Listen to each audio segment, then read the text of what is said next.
باب 7۔ پھر سردار کاہن نے کہا، کیا یہ باتیں اسی طرح پر ہیں؟ اس نے کہا، اے بھائیوں اور بزرگوں سنو، خدائے ذوالجلال ہمارے باپ ابراہیم پر اس وقت ظاہر ہوا جب وہ ہاران میں بسنے سے پیشتر میسوپوٹامیہ میں تھا، اور اس سے کہا کہ اپنے ملک اور اپنے کنبے سے نکل کر اس ملک میں چلا جا جسے میں تجھے دکھاؤں گا۔ اس پر وہ کسیدیوں کے ملک سے نکل کر ہاران میں جا بسا، اور وہاں سے اس کے باپ کے مرنے کے بعد خدا نے اس کو اس ملک میں لا کر بسا دیا جس میں تم اب بستے ہو، اور اس کو کچھ میراث بلکہ قدم رکھنے کی بھی اس میں جگہ نہ دی، مگر وہ وعدہ کیا کہ میں یہ زمین تیرے اور تیرے بعد تیری نسل کے قبضے میں کر دوں گا، حالانکہ اس کے اولاد نہ تھی، اور خدا نے یہ فرمایا کہ تیری نسل غیر ملک میں پردیسی ہوگی،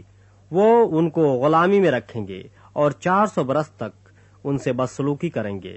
پھر خدا نے کہا کہ جس قوم کی وہ غلامی میں رہیں گے اس کو میں سزا دوں گا، اور اس کے بعد وہ نکل کر اسی جگہ میری عبادت کریں گے۔ اور اس نے اس سے ختنہ کا عہد باندھا، اور اسی حالت میں ابراہیم سے اسحاق پیدا ہوا، اور 8ویں دن اس کا ختنہ کیا گیا، اور اسحاق سے یعقوب، اور یعقوب سے 12 قبیلوں کے بزرگ پیدا ہوئے۔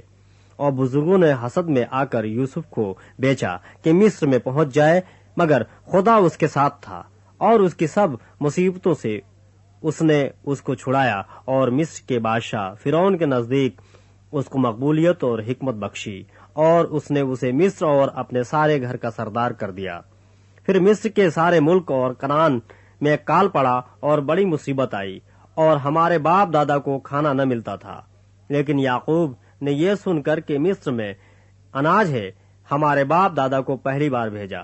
اور دوسری بار یوسف اپنے بھائیوں پر ظاہر ہو گیا، اور یوسف کی قومیت فرعون کو معلوم ہو گئی۔ پھر یوسف نے اپنے باپ یعقوب اور سارے کنبے کو جو 75 جانیں تھیں بلا بھیجا،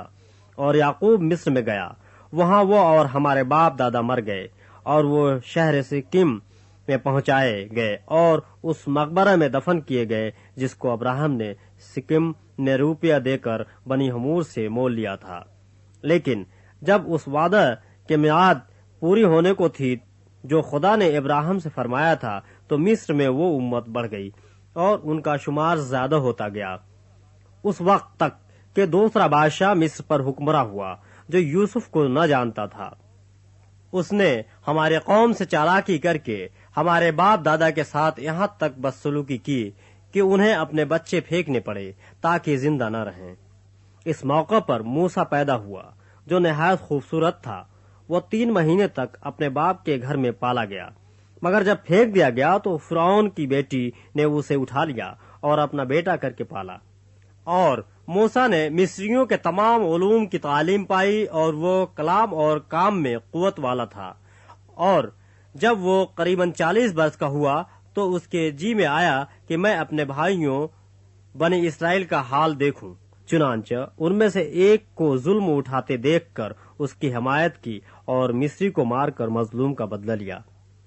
اس نے تو خیال کیا کہ میرے بھائی سمجھ لیں گے کہ خدا میرے ہاتھوں انہیں چھٹکارا دے گا، مگر وہ نہ سمجھے۔ پھر دوسرے دن وہ ان میں سے 2 لڑتے ہوئوں کے پاس آ نکلا اور یہ کہہ کر کہ انہیں صلح کرنے کی ترغیب دی کہ اے جوانوں،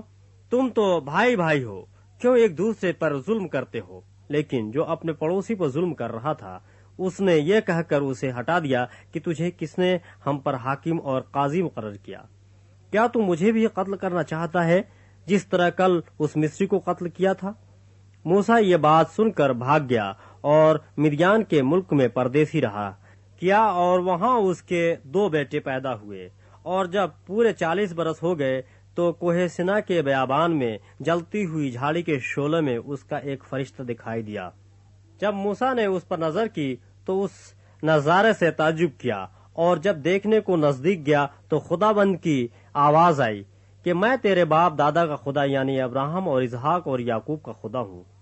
تب تو موسیٰ کانپ گیا اور اس کو دیکھنے کی جرات نہ ہوئی۔ خداوند نے اس سے کہا کہ اپنے پاؤں سے جوتی اتار لے، کیونکہ جس جگہ تو کھڑا ہے وہ پاک زمین ہے۔ میں نے واقعی اپنے اس امت کی مصیبت دیکھی جو مصر میں ہے، اور ان کا آہ و نالہ سنا، پس